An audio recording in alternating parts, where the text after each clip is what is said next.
Okay, we are recording, but it actually just shows whoever's speaking and the presenter. So right now that's me. So no need to worry if you're not wearing your tuxedo. We'll begin with Al Chaim. Baruch atah Adonai Eloheinu melech haolam, borei peri hagafen. Amen. If you have wine and grape juice at home, feel free to join me.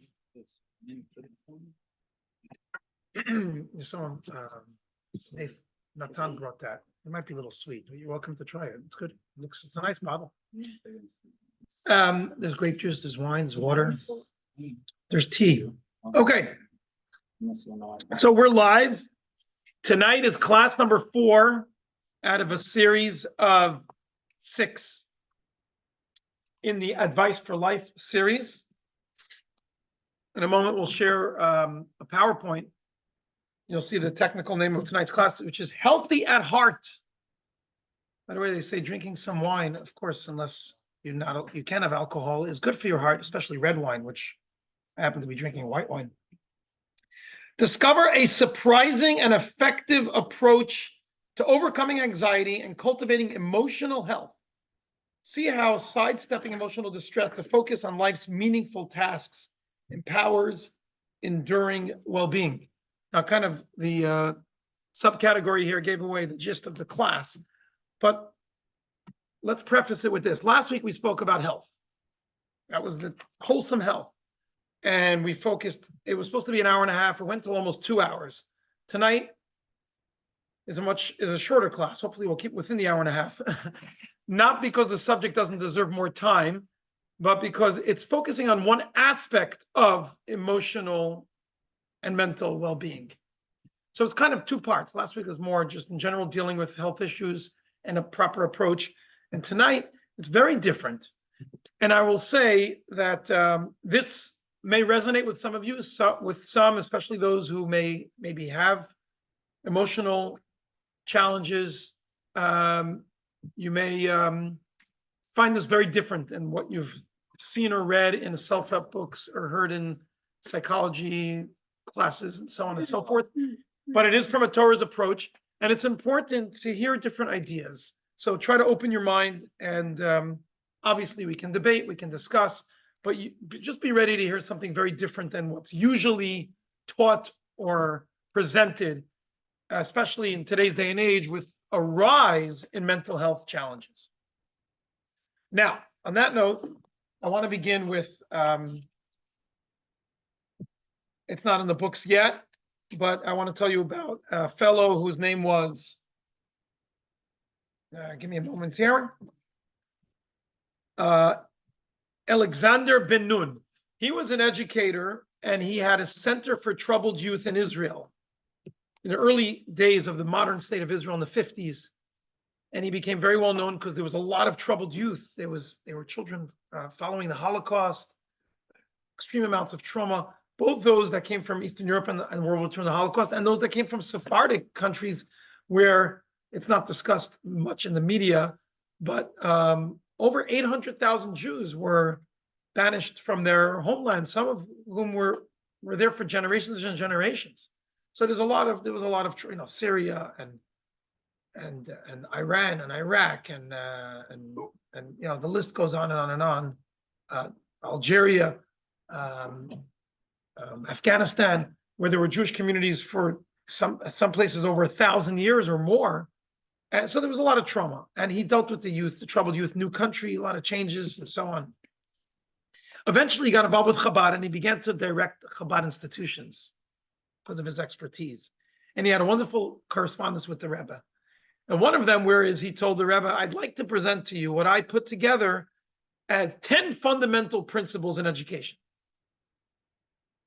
So I forget if he met with the Rebbe or he sent it to him, but be it as it may, the Rebbe looked it over and said, these are all wonderful things, but you're missing the 11th fundamental principle in education. He's like, well, what's that? I thought I covered everything. The 11th one is that not necessarily will any of these 10 work. In other words, you can't have a set path when it comes to education, because as King Solomon famously says in Proverbs, Chanoch lenar al pi darko, educate the youth according to their way, and no two are the same. There's no cookie cutters here. Not everybody's the same. Now, obviously, there's general ideas, but the same approach doesn't work necessarily for everyone. And that's true also when it comes to emotional and mental health and well-being, and even, of course, physical health too. Not every single person should we be taking the exact same approach.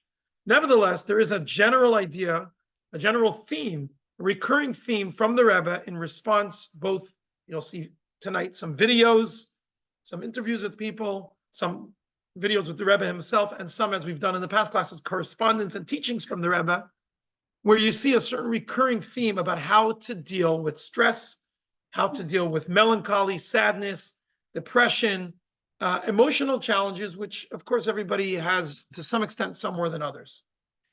Now, nothing is by chance, but just before class, I'm personally having a physical challenge with my voice, and I'm working on it. I started therapy, and I'm doing some exercises and doing some things to help with it. But as it turns out, when I went to make the tea, there were a lot of different tea bags, and there was one tea bag in that box. And the tea bag is called Stress Relief. And I'm like, oh, that's definitely the right tea for tonight's class, which is all about emotional health. But then when I went to fill up the cup, it turns out the water was barely hot, because apparently earlier today, inadvertently, probably somebody unplugged the hot water. So I'm supposed to be stress release, but the water's not hot. So I'm starting to get stressed, and it's already after 7:30 and people are waiting on Zoom. So, and then Jacob comes and he came up with a brilliant idea. He ran hot water through the coffee machine without the coffee pod. So here we go, l'chaim to that. My point is, and that was, of course, nothing is by chance.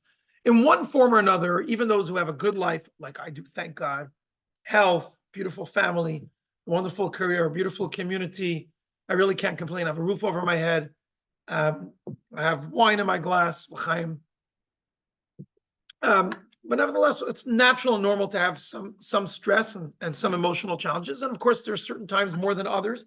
And everybody can relate to some of the teachings in tonight's class, some on a more acute scale, some just more generally. I will mention, just so nobody tries to sue the rabbi or Chabad, that if you have serious health issues, mental health issues, you need to go to a professional. There's no question about it. And oftentimes you need medication or another course of medical professional intervention. That's not what we're addressing here tonight. We're addressing general emotional challenges, which even a normal, healthy, well-balanced person has, and some have it more than others. That's just by general introduction. All right, let's jump right in. Let's get straight to it. Page 92. We're going to do some case studies here tonight. Okay? So let me share the screen. Oh, before I do, I read a great one where a fellow had some issues. And the issues was he couldn't fall asleep at night because in his mind, there was a monster that would come under his bed. As kids, we call it a boogie monster. He couldn't fall asleep. He was afraid of this monster. So he was advised to go to a great psychiatrist who can help with this. He went to him and he shared the story and his feelings. And he says, I can help you with this. He'll come between 6 and 9 months, twice a week. And, it costs whatever, $150 each session. And we could take care of this issues. Obviously, he left more stressed than when he went in. But be it as it may, he doesn't get back to the doctor. About a week later, the doctor sees him walking down the street, smiling from ear to ear. Life looks great. The guy looks happy as if nothing ever happened. Doctor says, sir, I mean, it's okay if you use someone else. That's okay. I'm just curious. You look so great. Like, what's going on? He said, I went to my rabbi. And I told my rabbi my problem. My rabbi said, this is what you need to do. Go home and cut the legs of your bed off. There'll be no room for the monster under your bed. He said, I did it, and the problem is solved. Now, this is a cute story, but there is a moral to it, that oftentimes there's a way to deal with challenges very differently than the conventional way, and it really can take care of the issue. And that's actually going to be the thrust of tonight's class, as you will see. So let me share the screen.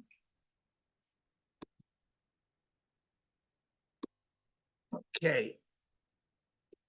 All right. At this point, you should be seeing me on the corner and a PowerPoint in large. Could someone give me a thumbs up just that you're seeing what you're supposed to get? There we go. Thank you, Mila. Okay, so here we start. And those who are here in person, got a nice big screen here. Who needs what do they call it? Football night? The big Super Bowl. We got a big screen here and it's more exciting. Okay, let's get straight to it. So lesson 4, healthy at heart. And what's tonight is going to come is all-inclusive advice.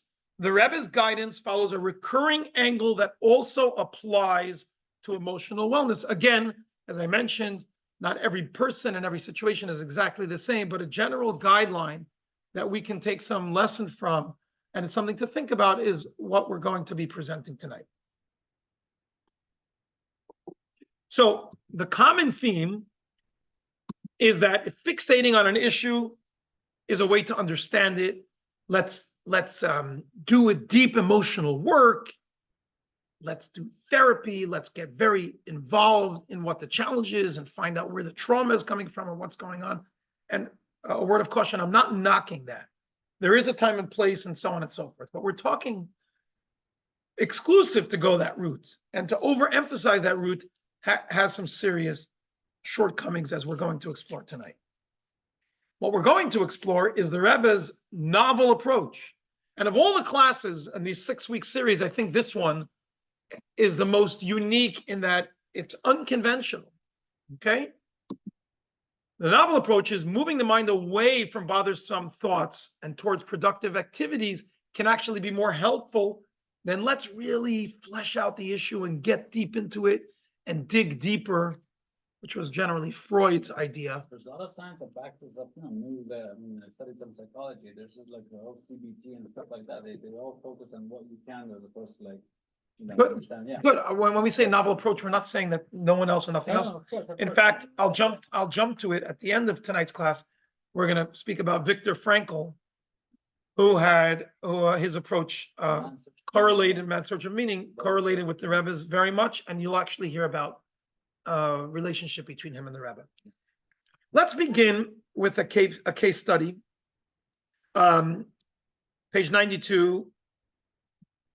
This is a letter. I just want to explain that what we've been doing when we have letters is we only see the response because people wrote personal letters to the Rebbe that we don't have copies of.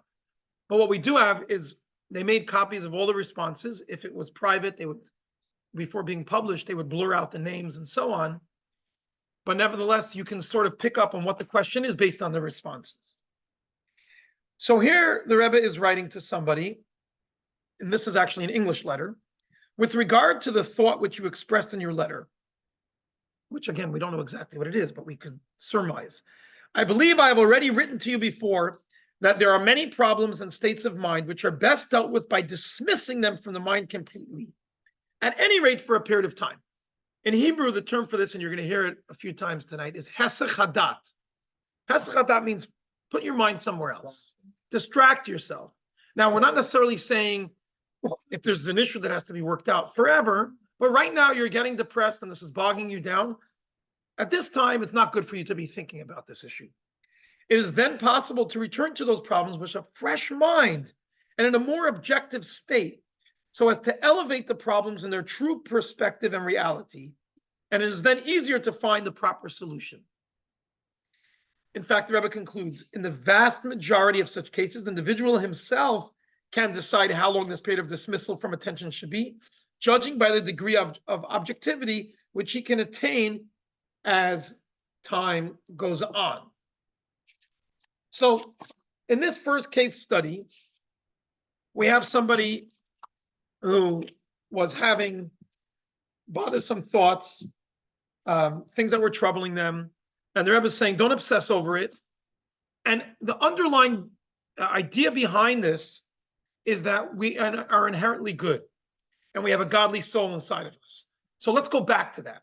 Now, it may be you have issues that you need to work out, but those are all external. That's not your essence. Your essence is pure soul. So the more we get back to focusing on the pure soul, the less those other issues are. And in fact, they could disappear altogether. So let's see on the board here. Case study number 1, bothersome thoughts and guilt.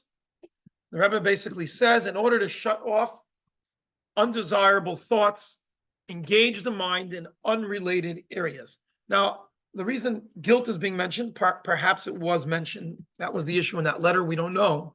But what we do know is that Jews suffer from a serious case of guilt. JewishGuilt.com is quite a common phenomenon. If you're too religious, you're feeling guilty that you're not more, you're not doing something else. And then if you're not religious, guilt is like just, yeah. Guilt is very, very heavy. In fact, my father, may he be well, likes to joke. He says, a Jew who doesn't have guilt, you only have yourself to blame.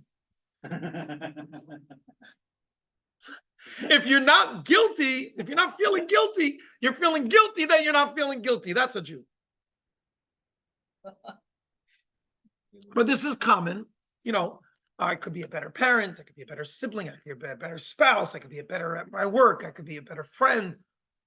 I could be kinder to myself. I need to be more disciplined with myself. This way, that way, the other way, however we slice and dice it, it's very common for people to walk around with feelings of guilt. Now, it sounds like the Rebbe is being dismissive. And the Rebbe is basically saying, okay, no, just ignore it. Don't worry about it. Move on. Hold on a second. Let's flesh this out. Page 93. The text continues from this 1965 letter to an anonymous person who's having bothersome thoughts and perhaps guilt, etc. Needless to say, the Rebbe continues, also, that it is not an easy thing to dismiss a problem from the mind, especially a matter that involves one's own self. This would be almost impossible unless one can engage one's thought and attention in a completely unrelated subject.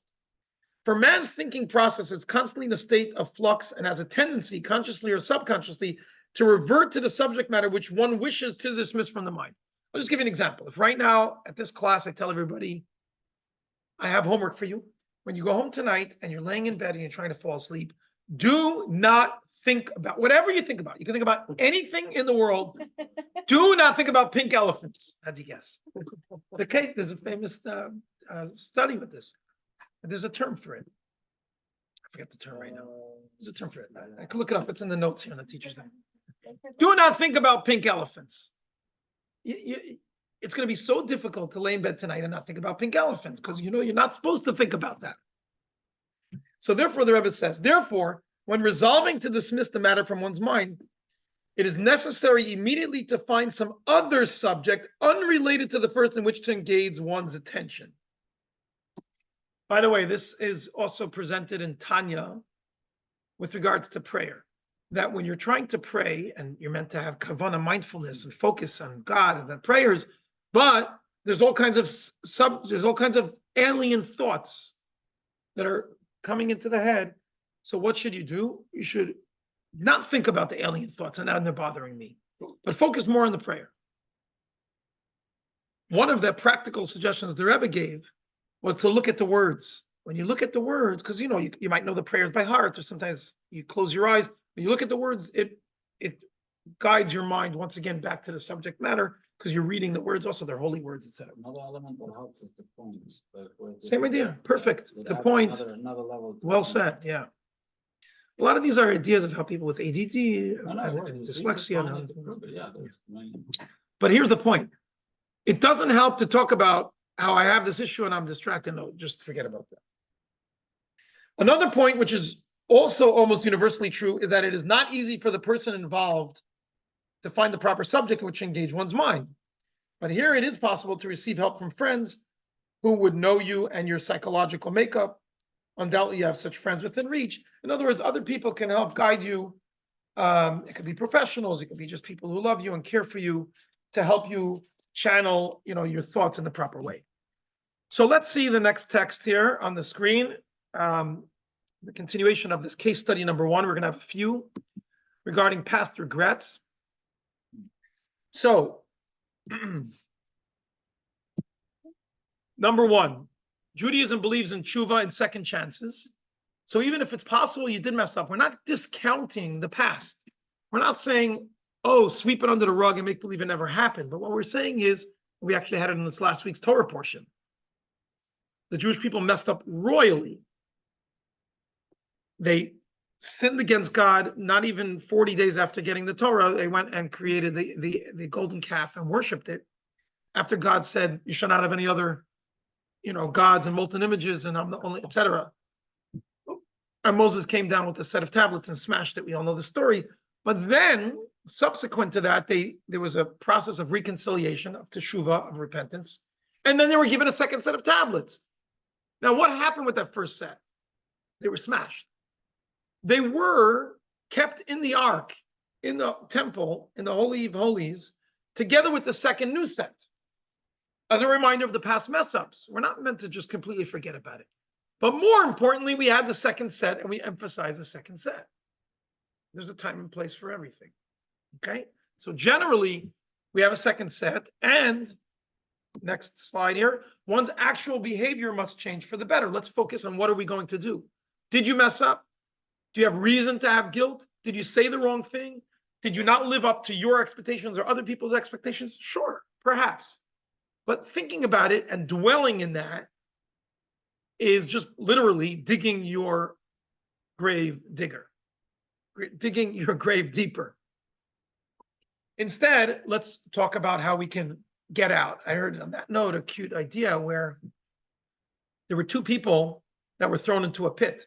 And then, unfortunately, they were trying to bury them alive. People were shoveling them. One person was almost up to his neck, and then finally help came, and they had to save the person. The other person, when they came, was standing on top of the pit. They said, what happened here? He said, oh, it's very simple. This one, every time dirt came, it was covering him and covering him and covering him until he was almost buried alive.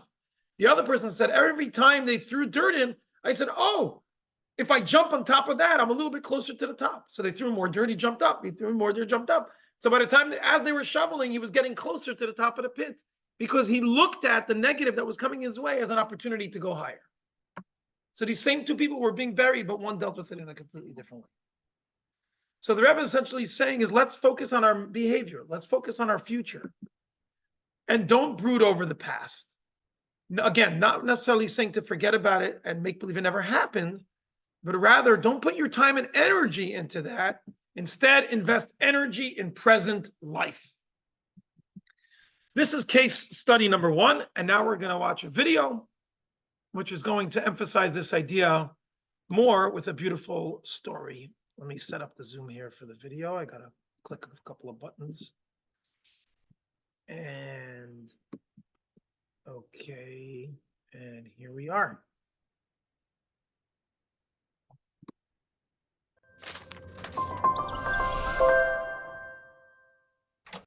My grandmother, Taiba Lipsker, was a very, very special and holy woman. Like many of our grandmothers, she did not enjoy a serene and easy, smooth life. Growing up in Bolshevik communist Russia as a Jew was difficult. Raising a family in Georgia during the 1930s under Stalin's tyranny was far from simple. Then came the war. They escaped the former Soviet Union on false papers, came to the displaced persons camps, the DP camps.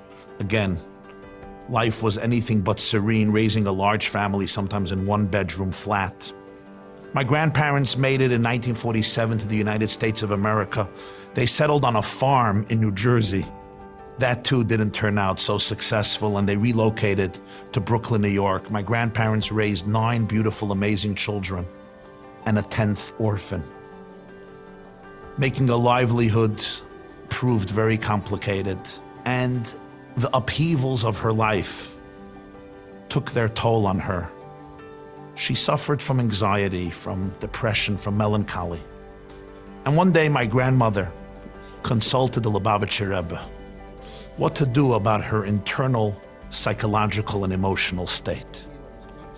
And the Lubavitcher Rebbe gave her fascinating advice. He suggested to her that she go to as many Jewish weddings as possible and to dance away at these weddings and inspire other people to dance.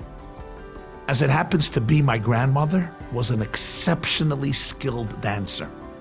She embraced the Rebbe's advice, and for decades, she would go to every possible wedding and dance away.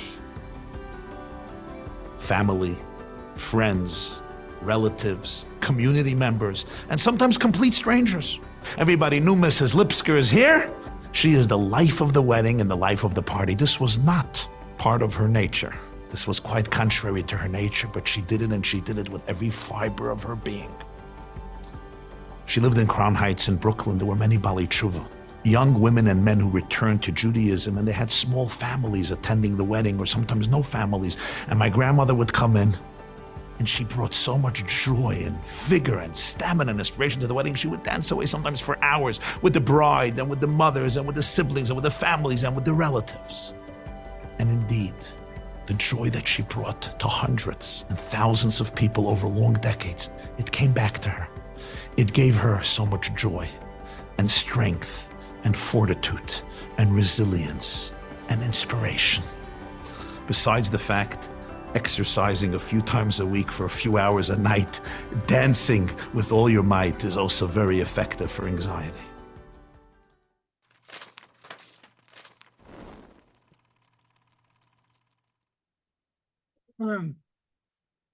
Okay, so in that video, we see where the Rebbe is giving practical advice here about this idea, dancing away the anxiety. The Rebbe advises a woman struggling with anxiety to dance in as many weddings as possible. She had reason to have anxiety and depression and so on. And the Rebbe is basically telling her, now this is a very important idea.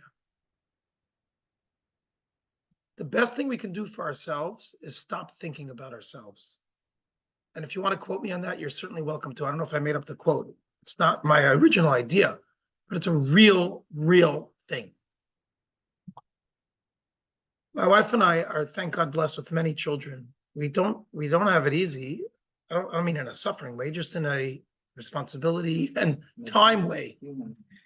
And I find it fascinating that at times where, for whatever reason, things are quieter, my wife took the kids out somewhere and this and that, and I have extra time, as much as it's relieving, on the other hand, that's when things start creeping into your head.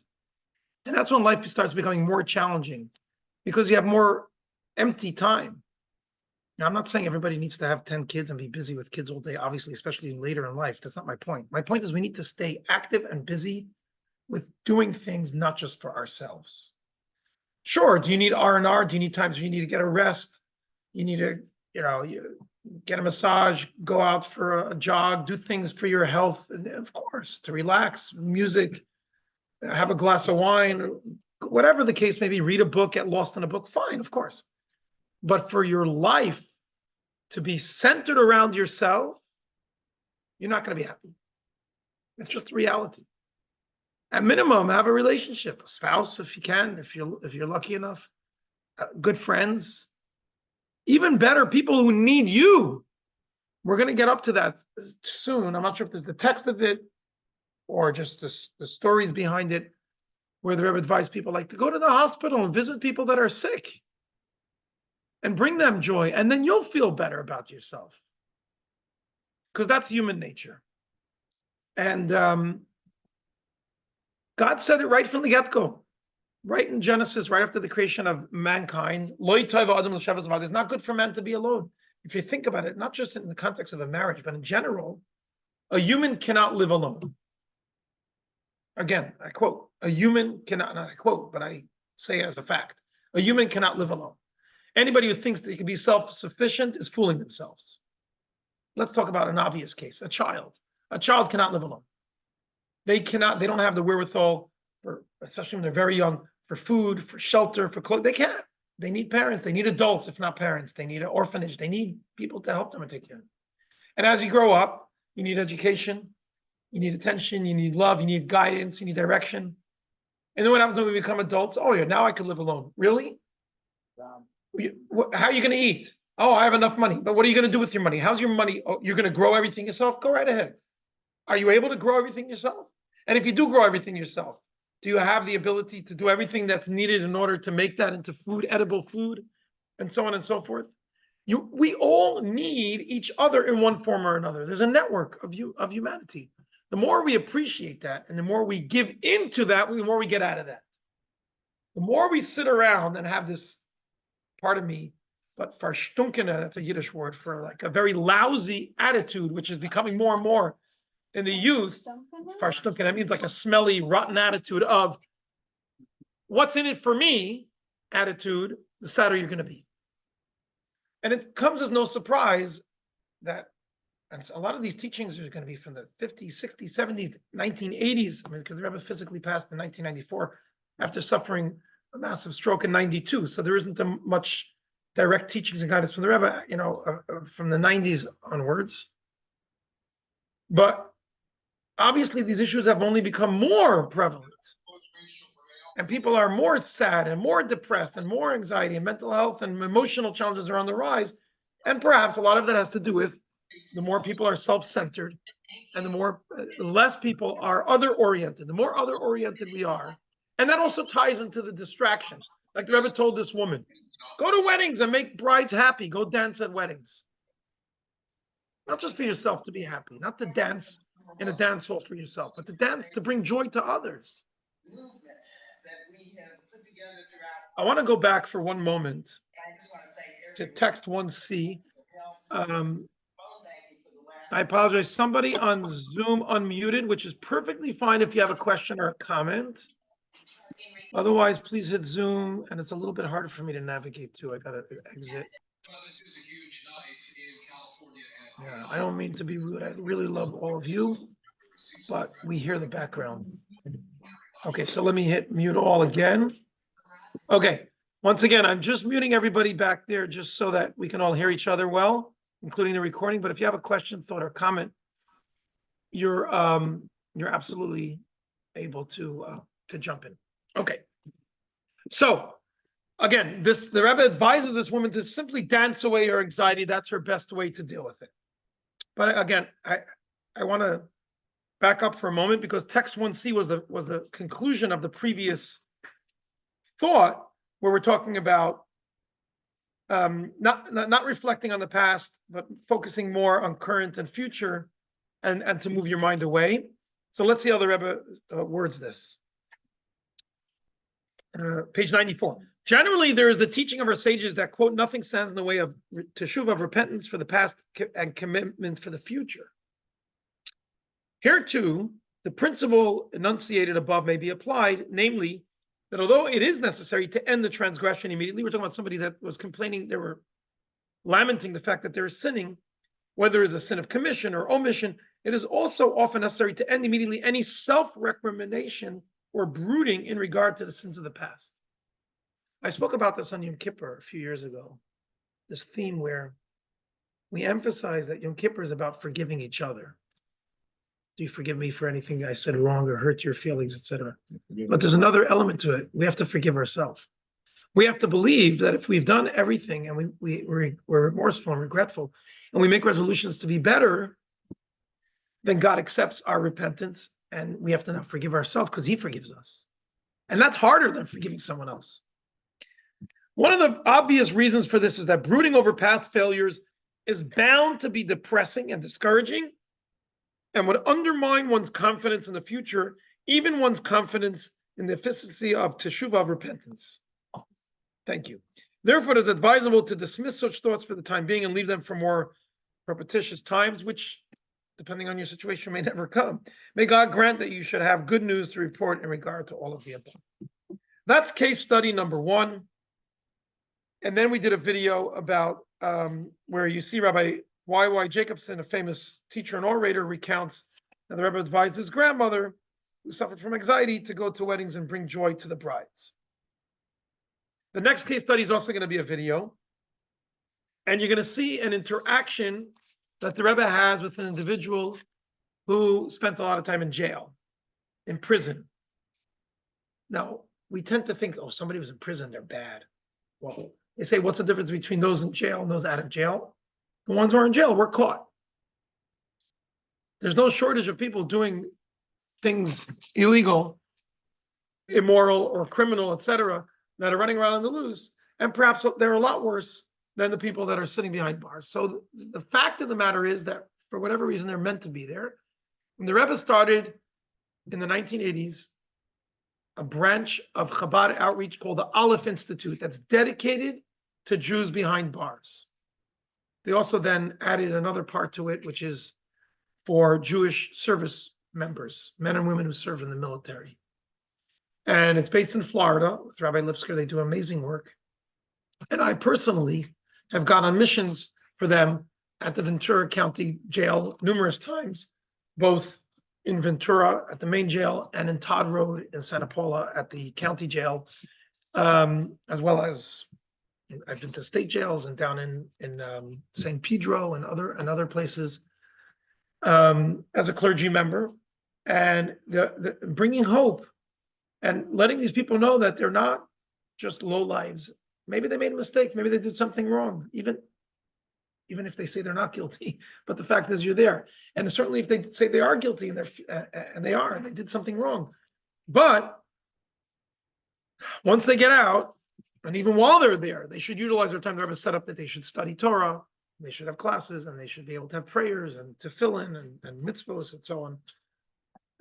And I have assisted with kosher food and with Hanukkah menorahs and with other things that are matzah difficult while in jail, because they too deserve to be helped, etc., while they're incarcerated. Here's an individual who came out of that situation and was clearly dealing with a lot of demons of the past, and watched this video of his encounter with the Rebbe. Yes. Yeah, quick question. When you do the visiting to the jail as part of your service. Yes. You believe the convicts, I guess, or the criminals who tell you they're guilty? You believe them when they tell you that? So my job as a clergy visiting is it's called a pastoral visit.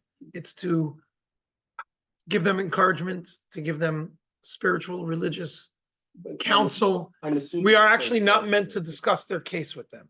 What's that? We're not meant to discuss the legal matters Oh, of their not meant case. to. No. So At times they bring it up and we have to gently, hear them out. But then veer away. We're not attorneys. That's not our job there. Our job is to just be there to show them love and encouragement. I'm assuming the ones who claim they're not guilty, you steer away from them too. Same idea. I just say, I'm sorry to hear that, I'll pray for You you. believe them? First of all, you never know what's the truth. More often than not, people plead guilty because that's the better route, or that's what their legal counsel advised them. Let me just say it for the record, and I don't mind that I'm being recorded. Our criminal justice system in this country is completely broke. It is completely filled with holes. It is a disaster, and it's terrible. I'll say it at that. And if I am not able to ever be elected into office because that's on record, so be it. But it's the truth. I'm not saying that any of those people, that everyone there is not guilty. What I'm just saying is the whole system and the whole court system and who you know and how much money you have for which attorney and that whole thing, it is as much to be desired. And most importantly, it doesn't help them. We actually had a class on this once. It doesn't help. Yeah. There's recidivism. Many of them end up back in jail because what they really need is rehabilitation. They need education. They need to be helped. They don't need to be sitting locked away from society. And then when they come out, they're more angry. And oftentimes they become worse criminals while in jail because they're hanging out with full time with bad people and don't have any positive influence. Enough on that subject because we completely digress. To bring it why I mentioned it. Yes. Is because to tie it into what we're learning. Yes. The same thing, what you're talking about on this tangent, I was kind of referring to the mental health side, which you're right, it's broken. There's challenges there For sure. too. And that again is, So that's what I'm focused on here. that again is a whole nother subject. And That's this subject. well, I did make a caveat that we're focusing more on emotional well-being when it comes to psychiatric and psychological. Exactly. Well, I shouldn't say The mental psychological, side of but this. psychiatric. Mental health. There's professionals for that, and they should be And that's consulted. And by the way, the same Rebbe was giving these responses. Would always tell people that go to a doctor, get professional help, and so on. But we're talking about in general feelings that can be overwhelming The Rebbe would guide people how to deal with it. And mostly what we're hearing is get away from it. Don't focus so much on it. Get your head out of that, self-help book that's delving deep into your past rosebuds and all your issues. Instead, focus on being positive, doing good things, moving out there, and watch this video of this, I guess we can call him ex-convict. Is that a respectful way to call? Yeah. I guess that's what it is, right? Okay. Okay.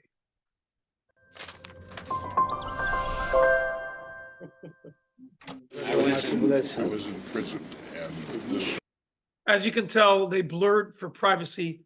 They blurred the person's face, number one. And number two, their voice you'll hear is also digitally altered so that, out of respect for this individual. Let me just go back for a sec. It's important you watch carefully because it's a short interaction, but listen carefully to how the Rebbe responds to this individual. Let me start the video again. Give me a second here.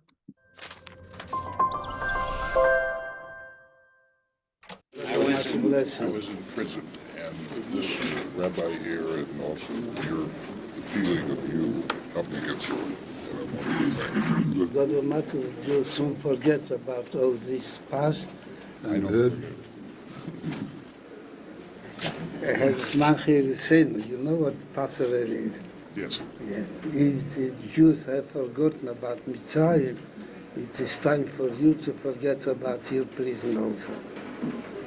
God Almighty bless you, even if it's difficult, but try your best. God Almighty bless you. Thank you.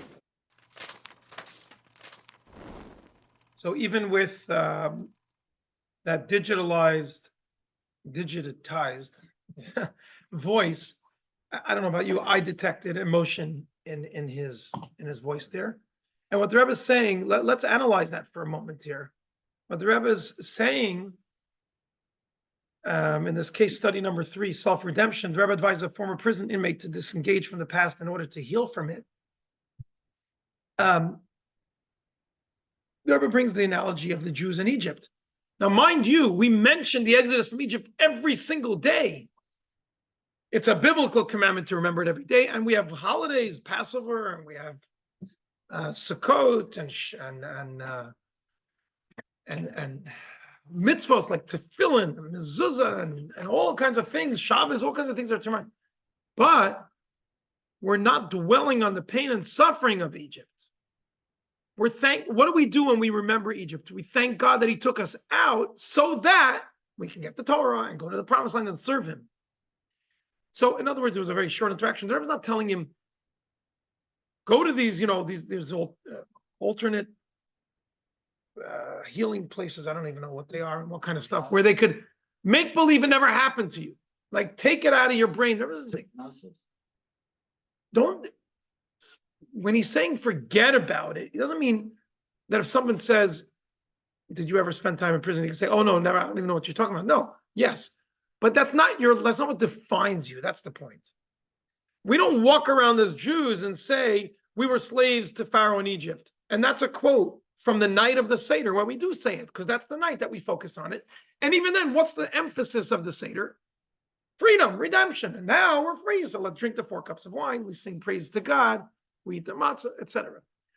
It's all about leaving where we were, as opposed to living still where we were. If we were living still where we were, even when we left Pharaoh in Egypt, we'd still be there, because our mind is where we're still at. So, did we have mess ups? Did we have things we did wrong or could have done better? Sure, we shouldn't deny that. But instead of sitting with that, and that becomes who we are, the Rebbe is saying, focus on where you're going. Don't dwell in that past. Let's take this to another area where we're going to see in this next case study an excerpt from a fascinating letter, page 95, that the Rebbe sends to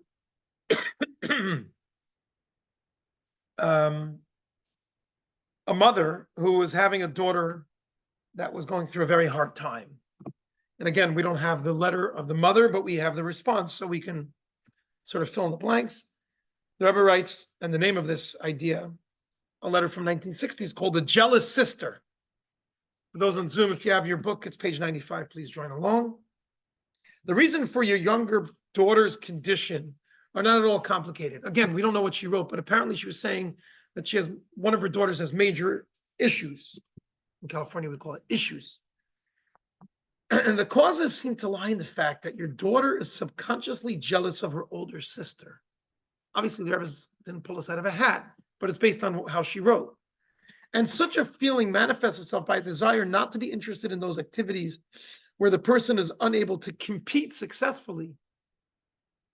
Therefore, your younger daughter shows little inclination to engage in activities in which her sister is more successful than she.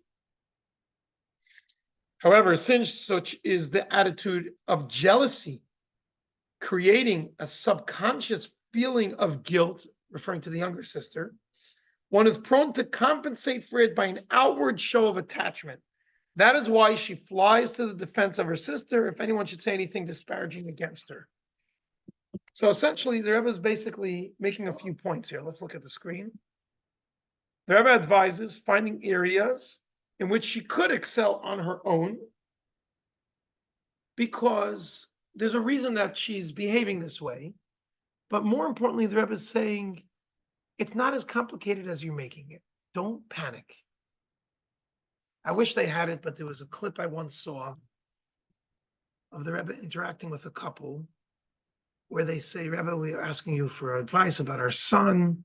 We're having much trouble with him. He's not behaving, he's not paying attention. The way they presented it was like there was this catastrophe.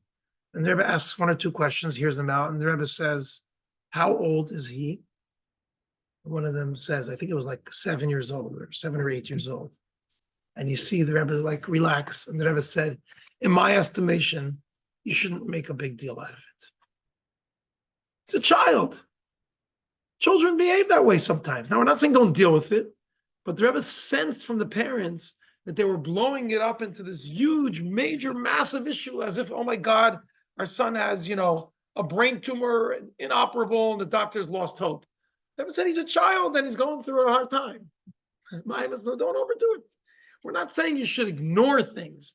We're saying not to dwell on them. That's what's going on here. And again, this is not the conventional way, but it has been proven effective for many people in many ways. Yes, you had a question, Carly, or a comment? You're raising your hand. Me? Yeah. No, I was fixing my hair. Okay. Mhm. So here's the next part of that letter, page 96. And I wish I could have more people read both in person and on Zoom, but Yeah. it's a little challenging with, I heard the recordings afterwards. It's only if like people are right. Is it closer than I can- If I had a microphone or what? You want to do that? Here, you can take my seat. No, just so you, Co-hosting chair. okay, fair enough. Co-hosting. Coasting or co-hosting? Both. Okay. Hosting the co-host. Okay, the continuation of that letter to this overly concerned mom about, and the Rebbe's response about the jealous sister. Here's part 2 of that. Yeah. At the same time, this diagnosis suggests also the method of therapy, namely that every effort should be made to restore her confidence by offering her opportunities to engage in such activities where she can take a leading part and excel herself. Needless to say, this should be done in a gradual way, for in her present state of mind, she would be reluctant to undertake responsibilities all at once.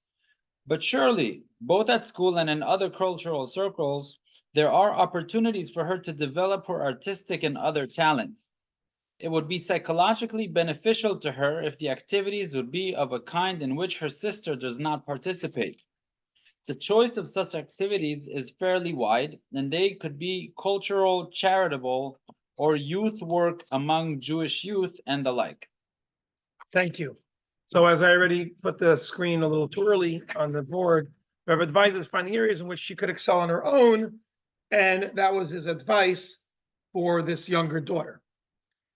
Now, let's get a little philosophical here for a moment if we can, because we've already presented a counsel from the Rebbe in several instances about how to deal with emotional health. to challenge it in the future and to distract yourself, etc. Now the question is, we know that everything, we're talking about a Rebbe here. The Rebbe is not a psychologist, psychiatrist, a doctor, etc., a mental health professional. The Rebbe is coming from a place of Torah, and we already discussed this in the business class, and we discussed this in the family class. We discussed it last week in the physical health class. Now we're going to discuss it in the mental health class. So the question is, what is the Torah basis for the Rebbe's approach? Again, it's not coming out of, just a vacuum, but he's coming from a certain place in Torah, a certain place of truth. And at the same time, it needs to have a logical basis. So that's what we're going to focus on now in the next two texts. Text 3 is a teaching from the Rebbe in his famous book, Likutei Sichos. And here we're going to see, where are we here? Did I say it's a letter? It is a letter. It's a letter actually from 1986 to a mental health professional who was seeking the Rebbe's advice. And this is very telling because the Rebbe speaks about how the challenges are rising in mental health. And this is in 1986. Okay, how much more so here we are, almost 40 years later. In English. Right, so Hebrews on 97, thank you. The English of this is on 98 and 99. I want to just point out for those who have the book, before we turn the page, if you look at the bottom of page 96, you'll see, bottom of page 96, you'll see a photograph of a children's rally at Chabad World Headquarters. This particular photo is from 1983. And you see children sitting there in the front, and boys and girls. And there's a girl standing up front leading a verse of the Torah. And if you look all the way at the front of the synagogue, next to the ark is the Rebbe at his spot. And in later years, they changed the orientation of the seating so that the stage was right near the Rebbe in the front. And I actually have photos of myself as one. In this case, I would have been like 5 years old. I may have been there, but I do have some other photos where I'm sitting there, and the Rebbe addressed the children, and he spent a lot of time with us giving, and a lot of what the Rebbe spoke about is similar ideas. I'll tell you something I personally remember in Yiddish, where the Rebbe would speak about the Yetzer Hara, the evil inclination that tries to come in and distract us from what we're supposed to do. And the Rebbe would say in Yiddish, take the Yetzer Hara and throw him out of your house. Now, that's another way to deal with it. Like, don't give it, here, let's use a simple example. If somebody is trying to get a certain point across, let's just say a rabbi is giving a sermon with a very engaged crowd. Not everyone's just sitting, quietly and respectfully and listening, but there's responses and so on.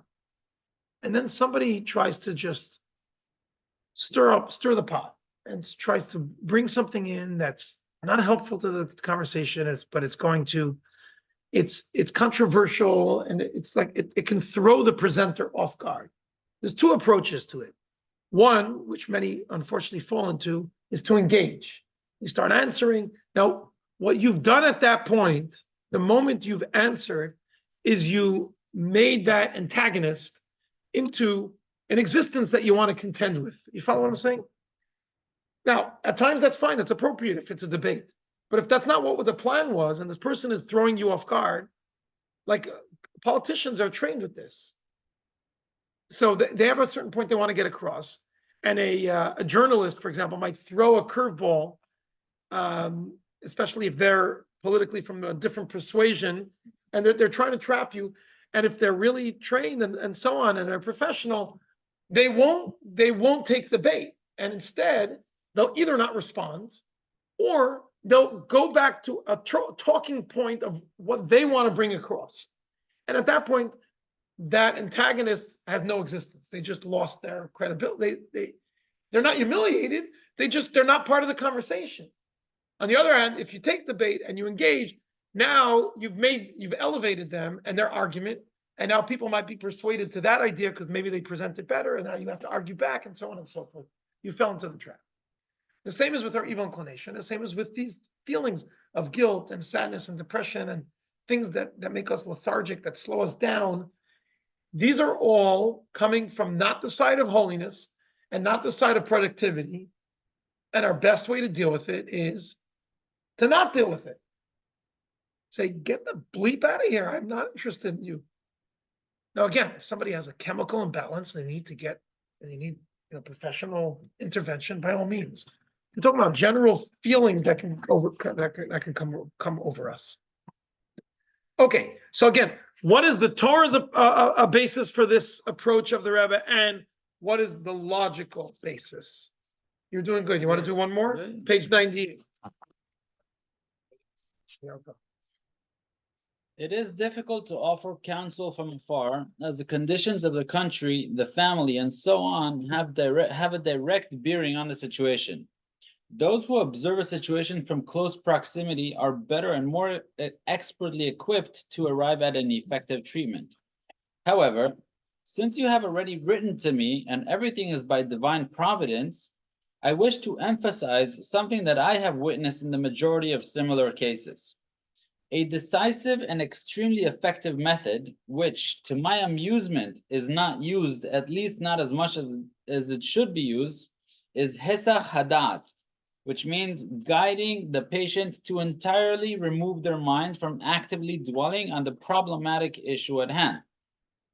The more the patient succeeds in ceasing to think about and dwell upon those issues that are the cause of their problems, the greater will be the ability of their natural internal healing powers, along with their other positive and curative aspects, to function with increased intensity and bring about healing.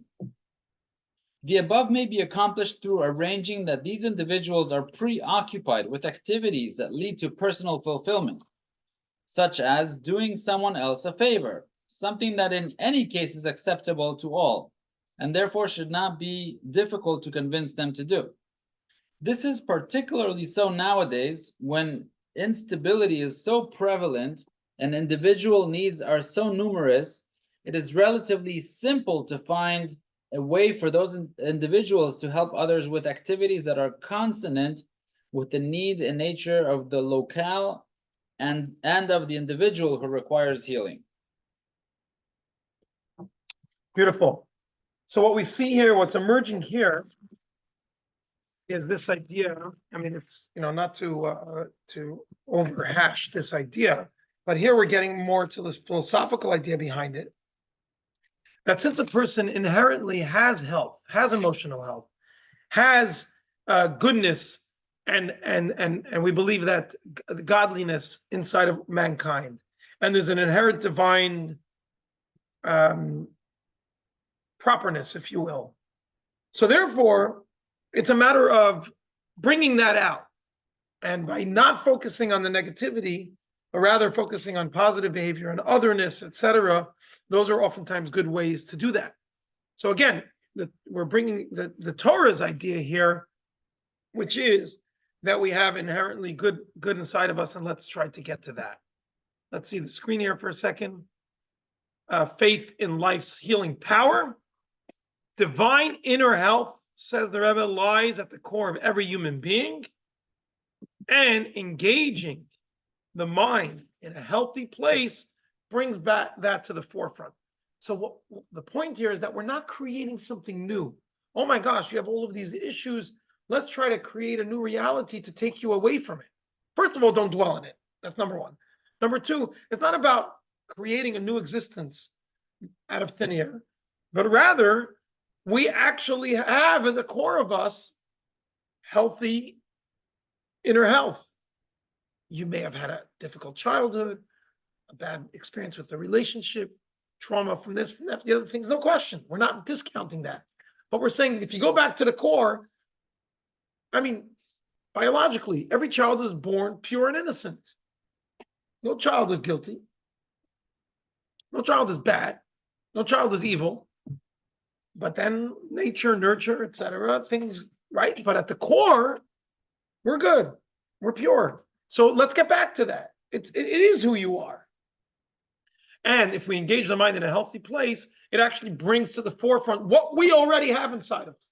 By the way, that's the idea of teshuvah. Teshuvah is not just we repent for the past by becoming something new. That's a Christian idea. Preaching to the cheek, turning over the leaf, to whatever terminology, I'm not familiar with it, but you want to see the light change. Judaism, what? I don't, whatever. We can, this is not the place to. I have a hard enough time with Judaism, so don't ask me about other religions. But my understanding is what Judaism is emphasizing. Teshuvah is from the root word of tashuv, to return, to go back to your true self, not to become something new, but rather to go back to your true essence. So this is the source in the Torah for the Rebbe's idea. And lastly, in text 4, we're going to continue with this as well, this idea. And this is the last text on this topic. Yes. And this is actually a letter to a young woman who apparently was going through a difficult time and self-doubt and negative, toxic, self-reflection, etc. Was having very, very dramatic thoughts. And there was a correspondence back and forth with the Rebbe with her. She's anonymous, at least not publicly published. And here is part of that response from the Rebbe to her, titled Innate Straightforwardness, page 100 and 101. Carly, you up to reading? Yeah. Any chance? As long as you read loud enough. Okay, you're fine. You're fine. Yeah, here. I fail to see any grounds for your dejection and for your statement that everything has suddenly fallen apart. Since your anxiety is unfounded, it will not last long. Started today and gone tomorrow.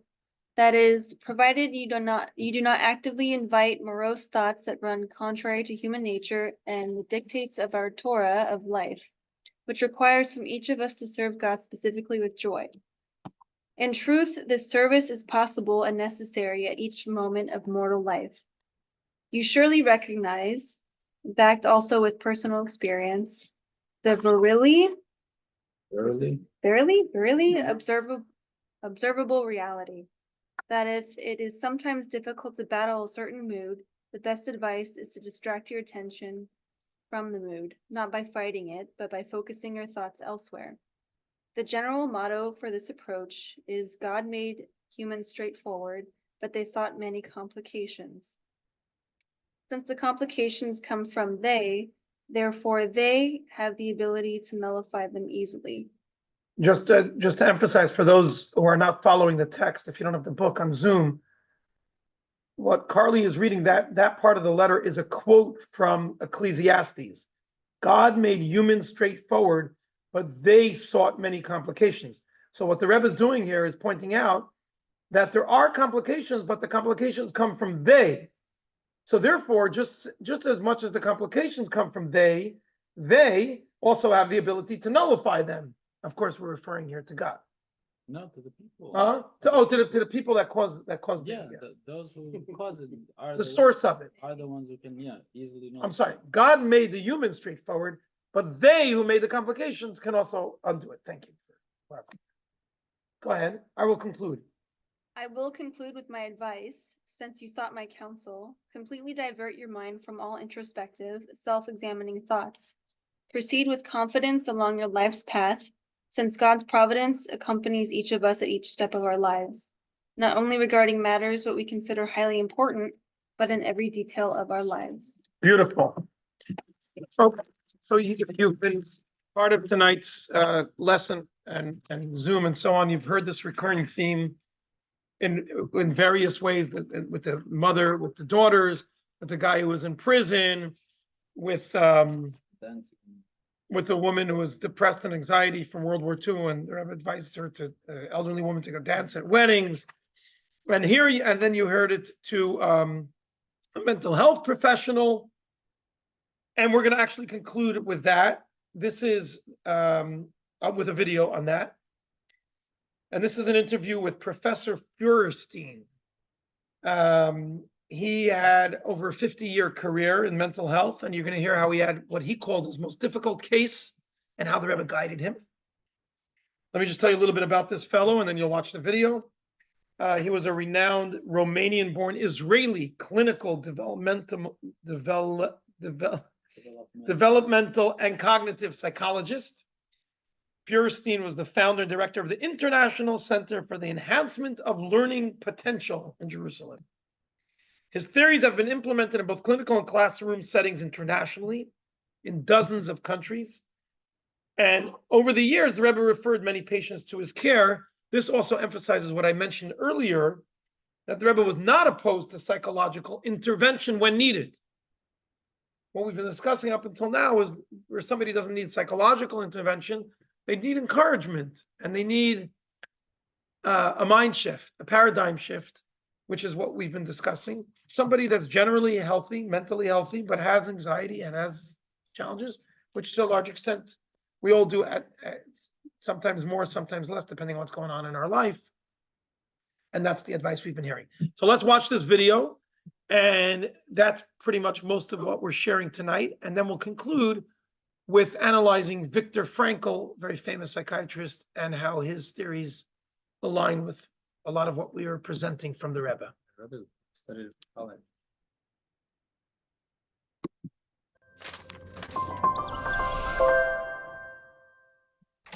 Professor Ruvain Feuerstein is a world-renowned Israeli clinical and developmental cognitive psychologist, founder and director of the International Center for the Enhancement of Learning Potential. His applied systems are being implemented in over 80 countries across the globe. The rabbi referred to me children for their problems of development, some epileptic children, some Down syndrome children, and wherever I came, and wherever I visited or I worked in my field, people were addressing themselves to me. The rabbi wants you to see our child. And some of them received really letters from the rabbi, or the word from the rabbi, that I should see their child. And one of the things, and I must say, they believe that such a thing is possible, that people with genetic disorders, chromosomal disorders, can be turned into high functioning, normal functioning, and very close to study, to Yiddishkeit, etc.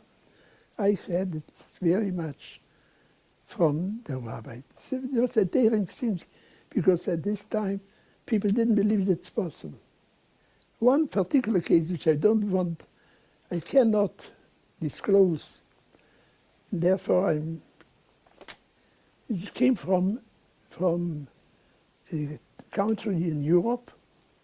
This boy was considered to be mentally defective. One didn't believe that he will ever be able to function and to be independent and to be. And this man, the father, in some way he was not a very religious person, came to the rabbi. The rabbi told him to bring his son to me. The son came here and was placed in a family. He learned to read. He was sitting here near this door on a chair with a Tehillim. The rabbi said to finish Tehillim each week. And he learned this. This was the third year that he was with us. He learned this. And Baruch Hashem, this went very well. And we were already feeling that we have done what the rabbi told us to do and empowered us to do. And we felt Hatzlacha. Then things happened, and this young man went into the greatest danger. Not only drugs, but things which I cannot tell you. He ran away, and he came into a place from where very few people came out. And I then addressed myself to the rabbi. The rabbi said, don't leave him off your hand. Continue. And he gave me even a suggestion to send somebody to take him out from this place. I have never believed it would be possible. But the rabbi said, I've sent somebody. We took out this young man from this terrible, terrible, promiscuous drug people. With all, there's no Avirah Sheba'olam which he was not involved with. He came back.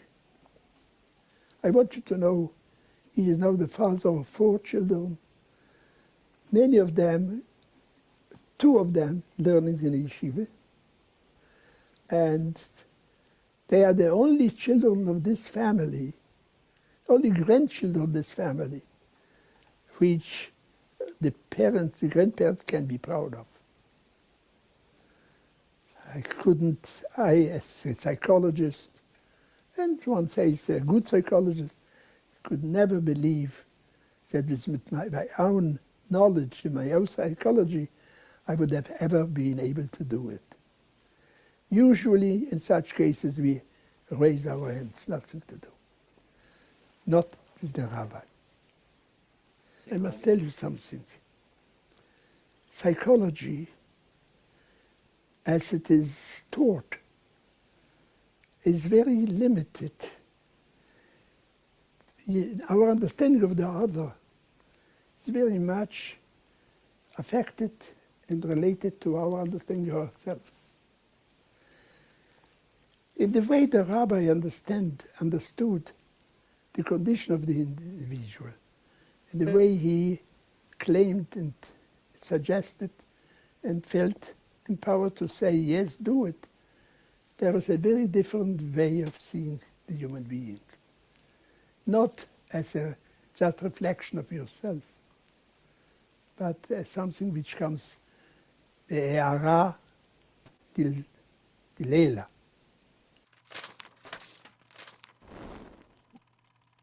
Okay, so this video is a good wrap up for our discussion, where we see about this deep faith in the divine inner health that a person inherently has, that can be cultivated, that can be brought to the forefront if we give it attention more so than giving attention to the issue and to the challenge and to the problem. This reminds me, let me spell myself here. This reminds me of, they say a story where there were 3 guys that had to be sent to the firing squad in prison back in Europe. So the first one was brought out, and the executioner says, ready, aim. And the fellow was like grappling what he should do to save his life. And he gives a scream. He says, tornado! And everybody ran. They thought a tornado, he saw a tornado. In the meantime, while they were all distracted, he jumped over the wall, he ran away, his life was saved. The next day they come, they have to take the second guy, and they're bringing him to be executed. Ready, aim. He's like, I can't say tornado, because they did it already yesterday. They're not going to fall for it. So he goes, flood! And they thought, oh my gosh, there might be a tsunami coming. Everybody runs. They get distracted. He runs away. Fine. Third day, and they have the third guy. Same story repeats itself. He's like, I can't say tornado. I can't say flood. The guy says, ready, aim. And he's like, fire! Now, what's the point of the story? The point of the story is that the first 2 distracted them from the situation. This other guy is fire. That's what they're trying to do. They're trying to fire and shoot you, okay? This was the Rebbe's approach. And again, this exact way for every single person, every single situation is not always direct and complete, but it's certainly something to know about from the approach of the Torah as part of a well-rounded course of action. On that note, now we're going to conclude with some comparisons to logotherapy and Viktor Frankl, and that's what we'll finish it with tonight. So let me tell you a little bit about Dr. Viktor Frankl. Many of you may have read his book, Man in Search of Meaning. I believe it was translated to over 20 languages, millions and millions of copies sold worldwide. He lived from 1905 to 1997, and he was a Holocaust survivor. Not only was he a Holocaust survivor, he lived in Vienna. He was from Vienna, a psychotherapist. He spent 3 years in Nazi concentration camps. He lost his parents, he lost his brother, and his pregnant wife was murdered by the Nazis in the Holocaust, all Jewish. And despite this, that's what makes his theory and his teaching so special. He didn't lose hope in the human dignity and the human ability to transcend even the most horrific of circumstances, like the concentration camp. And he went to Vienna and he developed this idea of logotherapy. Logotherapy means meaning, search for meaning. The meaning of logotherapy is meaning. So text 5 gives a basics about what the logotherapy is. And if you have the books, you're welcome to read it on your own. We don't have to delve into it, but there's many similarities to the teachings that we've been discussing tonight from the Rebbe. He says, okay, you'll have to read it yourself, but it's basically this idea that humans are meaning-driven and similar to the Rebbe's philosophy, he believes that we can find meaning, and that enables us to overcome painful experiences. He went away from Freud, who was his teacher's main teaching, which is that deep down we're selfish and we're looking for pleasure and enjoyment. He felt that we're looking for meaning, and that very much is consistent with Torah's teachings, with the idea that we have a godly soul, as we're discussing, and therefore with the Rebbe's philosophy that we've been pointing out tonight. Perhaps that's why his book, Man in Search for Meaning, has become so famous and so popular. We're going to watch a video, which, and that's the last video for tonight, that recounts a story with Rabbi Biederman, who's the Chabad rabbi in Vienna, and how he speaks about the relationship between the Rebbe and Dr. Frankl. But what I'd like to do is first read text 6 and 7, and then we'll come back to the video. So let's get straight to it. Text 6 is continuing Dr. Frankl's approach. And again, you can read this on your own. We're not going to get to it, but the point that I want to get to is really text 7, where from a letter from the Rebbe writes, I took particular interest in the writings of Dr. Frankl from Vienna in this manner. To my surprise, however, his approach has apparently not been appropriately disseminated, nor has it become popularly accepted, because of course, there's a letter 1969, because of course, Freud's is much more popular. Although one can find numerous reasons as to why his ideas are not widely accepted, the question as to why it's not appreciated still remains. Essentially, the Rebbe is endorsing Dr. Freud's logotherapy, which argues that humans are primarily driven by a strive and a search for meaning, and that way we're able to overcome painful experiences instead of dwelling on the negativity and so on and so forth. Let's watch this video now, where you'll get more of an appreciation between the Rebbe's relationship and, as you'll see, encouragement to Dr. Frankl, not Dr. Freud. That was a Freudian slip, No, pun intended. Wow. good one. Phew, and that was not planned. Okay, here it is. Oh, this is just a quick synopsis of what is logotherapy is. Meaning-centered psychotherapy. Frankl believes that a sense of meaning enables people to overcome painful experiences. Again, it's very similar to what we've been presenting here from the Rebbe, based on Torah. We're not saying everything about Dr. Frankl and his theory is necessarily consistent with Torah, but this concept, the main concept, certainly is. Here's the video. Rabbi Yaakov Biederman is the director of Chabad Lubavitch in Austria.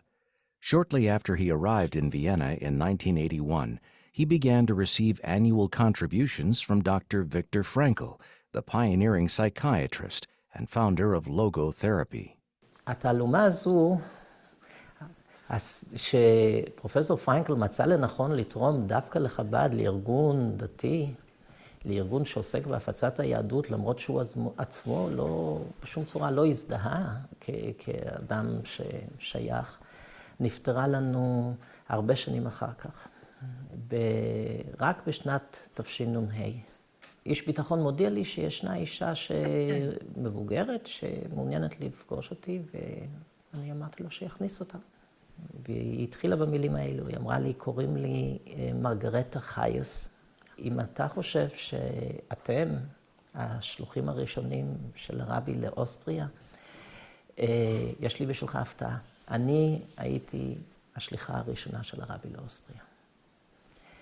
הייתי די המום, והיא ממשיכה לספר.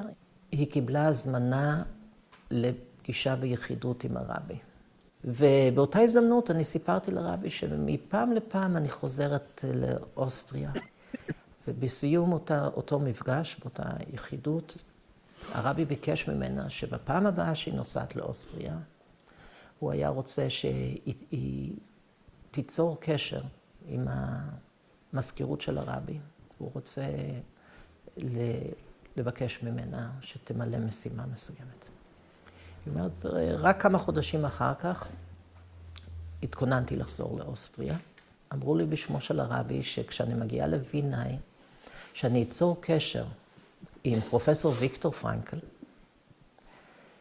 ושאמסור לו בשם הרבי שלא יתייאש ושלא יבוש מפני המלעיגים, ושימשיך בדרכו וימשיך בהפצת משנתו, שיתחזק, והרבי מברך אותו שהשם יצליחו והוא יזכה לפריצת דרך. דוקטור ויקטור פרנקל היה פסיכיאטר עמית של זיגמונד פרויד לפני השואה בווינה. אחרי שהוא היה במחנות ריכוז וחווה מצבים יוצאי דופן, הגיע למסקנה הפוכה. הוא אמר, האדם ביסודו הוא מחפש תכלית ותוכן לחייו, ולכן הוא האמין שרפואת הנפש מאוד קשורה יותר עם הענקת תוכן ואמונה, ערכים לבן אדם. הוא עמד בראש מרפאה חשובה, והוא גם היה מרצה באוניברסיטה, והשתתפו רבים בהרצאותיו, אבל יחד עם זאת, הוא היה מושא ללעג ולקלס, כי האסכולה הפסיכואנליטית של פרויד שלטה בכיפה, והיו מפריעים לו אפילו באמצע הרצאות. הוא היה עד כדי כך פגוע שהוא באותם ימים, כשמרגרטה חייס חיפשה אותו במרפאה, אמרו לה שהוא כבר תקופה לא הופיע. היא הגיעה אליו הביתה. נקשה בדלת ללא כל הודעה, כי לא היה לה אפשרות להודיע לפני כן. והיא תיארה שכשהיא נכנסת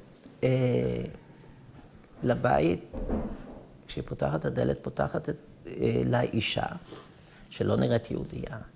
היא יכלה אפילו להבחין שהיה תלוי צלב בתוך הבית. היא הייתה בטוחה שזה מאוד מוזר שהרבי שולח אותה לעודד מישהו שגר בבית כזה. אבל בכל אופן היא עזרה אומץ והיא שאלה אם אפשר לראות בבקשה את דוקטור פרנקל, ואז הוא הופיע בפתח הבית, והוא שאל אותם מה הגברת רוצה, והיא ענתה לו שיש לה בשבילו מסר מרבי שניארסון מברוקלין, ניו יורק. ואז היא אומרת לו, הרב שניארסון ביקש ממני למסור לך שלא תתייאש, שתתחזק, אל תבוש מפני אלו שמלעיגים, סופך להצליח ותזכה לפריצת דרך. בערך אלו, זה היה תוכן הדברים שהיא מסרה לו. היא אומרת, ההתרגשות שלו הייתה משהו שהיא מעולם לא חוותה אצל אדם מבוגר ועוד אצל אישיות כזו. הוא פשוט פרץ בבכי תמרורים.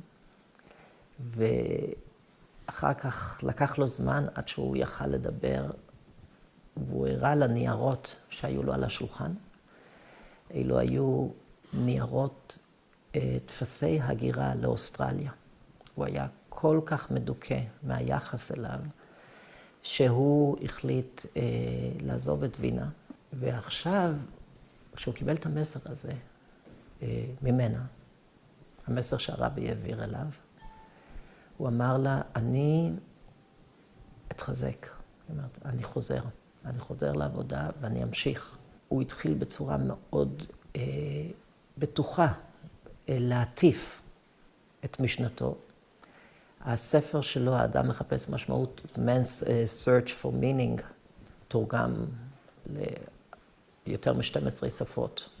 הספר הופץ בלמעלה מ10 מיליון עותקים. אני רציתי לאשש את הסיפור הזה. אחרי שהיא סיפרה לי את זה, אני ביקשתי להתקבל לפגישה אצל פרופסור פרנקל. הוא כבר אז היה די מבוגר, למעלה מגיל 90. אני התקשרתי אליו ושאלתי אם אוכל להתקבל אליו לפגישה. הוא אישית ענה בטלפון בבית, הוא אמר לי שהוא חלש מדי והוא לא יכול להיפגש. הוא גם היה קצת קצר רוח, הוא לא היה במיטבו. אז בכל זאת, בטלפון שאלתי אותו, אם השם, הרבי מלובביץ', הרב שניאורסון, אומר לו משהו, רציתי פשוט לבדוק את הנתונים, גם איתו אישית. ברגע שהוא שמע את שמו של הרבי, אז נימת הכל השתנתה לגמרי. הוא פתאום נהיה מאוד סבלני. הוא אמר, ודאי ששמו של הרבי מלובביץ' אומר לי הרבה. אני חייב לו המון. Ich schulde ihm sehr viel, הוא אמר לי בגרמנית. הוא הוסיף ואמר, ich schätze den Rabbi sehr. hat mich in einen sehr kritischen Moment geholfen. ברגע מאוד קריטי הוא עזר לי. אני חייב לו רבות.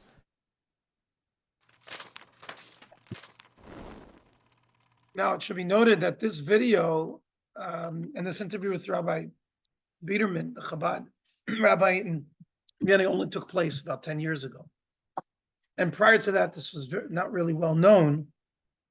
Essentially, if you look at the story, his book and him continuing with his theory that eventually became the book Man's Search of Meaning is a result of the Rebbe's encouragement. And we could see why. Because at the essence of it is this idea that we've been discussing about how a person in essence has goodness and has meaning, and that should be focused on instead of dwelling on all the negativity and so on and so forth. Okay, we'll conclude with a letter from the Rebbe to a young woman who apparently wrote to the Rebbe about, as you'll see from the response, her dejection and her pessimistic outlook on life and her feelings of incompetence. She just was feeling very lowly about herself and apparently was not productive and was leading a life that was not positive, that was disjointed. And here you're going to see the Rebbe's response to him in text 8a and 8b. And it's an uplifting correspondence. And this will be it for tonight on this subject. I'll be back with you. Or you know what? Maybe somebody on Zoom, if you'd like. Here's a chance if anyone wants. Oh, it has to be someone who has the book. Does anyone have the book that is up to reading, perhaps? Elizabeth, Ruvain, Nancy, Jeff, Shimon. I don't see Ruben anymore. Ruben, you still here? Not all at once now.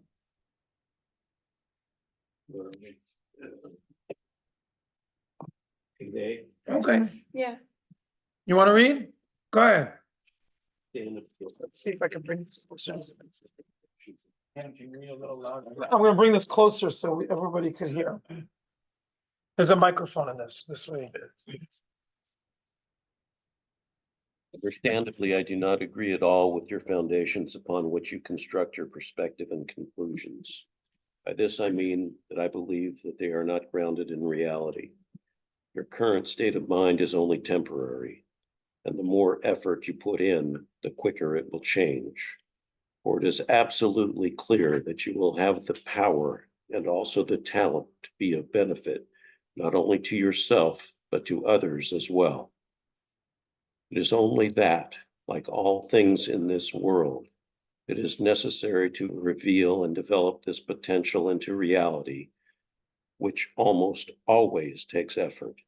However, this is a degree of effort that is eminently attainable. When one considers that their relatively brief efforts will benefit themselves and others for many years to come, and it will improve their and their community's welfare, spiritually, materially, or both, and that these improvements will likely have a ripple effect and reach even further, then one will easily appreciate that their efforts and exertions to achieve this end are well worthwhile. Beautiful. Please continue, page 108, the rest of this letter. Text AP. Without a doubt, in the vast majority of instances, it is impossible to radically change one's frame of mind instantaneously. However, this is not what is required. It will suffice that upon receiving my letter, you will resolve to move in the right direction, to begin leading a productive life. Start by taking a first step in this direction, and then, step by step, in an accumulative progression, you will soon find yourself on the road to a life that brings you self-contentment and satisfaction. If you wish to heed my advice, continue your studies next year. But in addition to studying, you should also resolve yourself with involve yourself with providing education. It will be best to do so several times a week. My intent is that you organize groups of children and be their counselor, or even teach them subjects that can be understood on their level, holding Shabbat and festival get-togethers for them and similar initiatives. Beautiful. Go straight to the conclusion, page 110, the final text. Consider well, there is so much to accomplish in our world, and each human carries so much potential.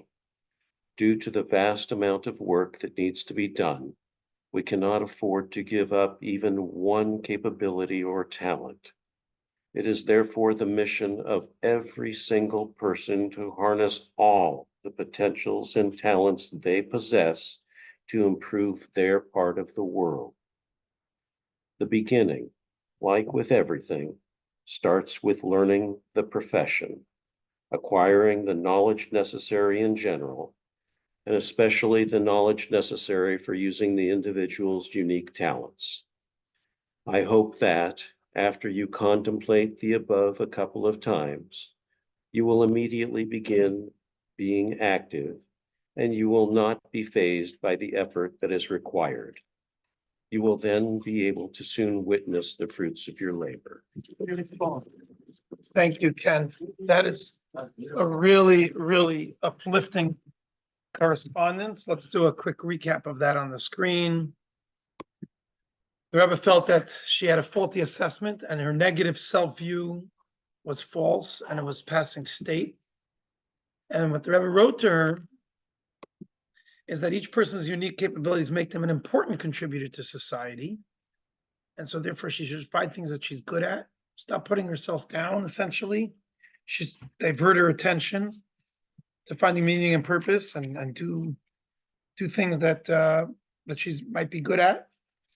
And the Rebbe is also pragmatic about it. It's not going to happen overnight, you know. It's slow and steady. The road to leading a productive life is a gradual process. Practical advice. The Rebbe gives practical advice that enables the letter writer to continue growing. And that is the conclusion of that memorable letter. Okay, the key to emotional peace, direct your energy and attention to finding meaning and purpose. That was the main idea, the main gist behind what we've been discussing tonight. Next week. Lesson 4. I'm sorry. Healthy. Pause. This is a recap of tonight, and then we'll go to next week's topic. Lesson 4. Healthy at heart. 1. A prominent approach to overcoming emotional challenges is to focus on our disturbing thoughts or emotions in an attempt to uncover and express deeper issues that lie at their core. 2. The Rebbe often advocated a contrary approach to emotional wellness. He insisted that emotional challenge can, at times, be overcome by moving the mind away from the issues and engaging it in unrelated, meaningful, and productive activities. 3. The Rebbe viewed the human soul as a divine entity that is emotionally healthy at its core. When disturbing and negative thoughts become the dominant voice in an individual's conscious mind, their healthy core is relegated to the back burner. Through engaging the conscious mind in external, healthy areas, the disturbing thoughts lose their dominance, which permits the core inner health to reemerge and bring healing.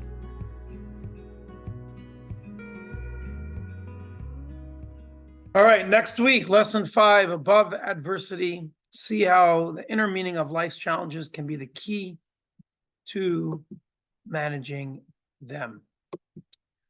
All right, so not everyone will take the same lessons from this, but I think we can think about areas in our life where we can implement this approach in one form or another. You know, everyone's situation is different, but basically to somehow deal with negative energy differently by focusing on the positive, not just focusing on the good in life. That's not our point, but by Acting on the positive. by augmenting the essence of who we are. That's the point here. The essence of who we are is really good and healthy. To put it quite frankly, it's immoral for a person to say, I'm messed up. That's just not God's way of us, not God's wish of how we should think of ourselves, and it's not true. We may have issues, but we have we're much greater than that. And we shouldn't make that into who we are. Damaged goods. No one's damaged goods. Very powerful. Very, very powerful. Okay, so we look forward to next week. Next week is going to deal more with continuing. Some of the themes are recurring, but we're talking about in general in life, we have challenges, oftentimes great ones, difficult people, difficult circumstances, how to deal with them, not necessarily health. If you have the book, I encourage you to page 112 onwards to read on your own time. Beautiful letters and correspondence from the Rebbe that continue with tonight's theme. And looking forward to seeing you next week for the next topic. If you have any thoughts, comments, suggestions you want to discuss with me, feel free to reach out. And thank you all for joining. I'll stop the recording and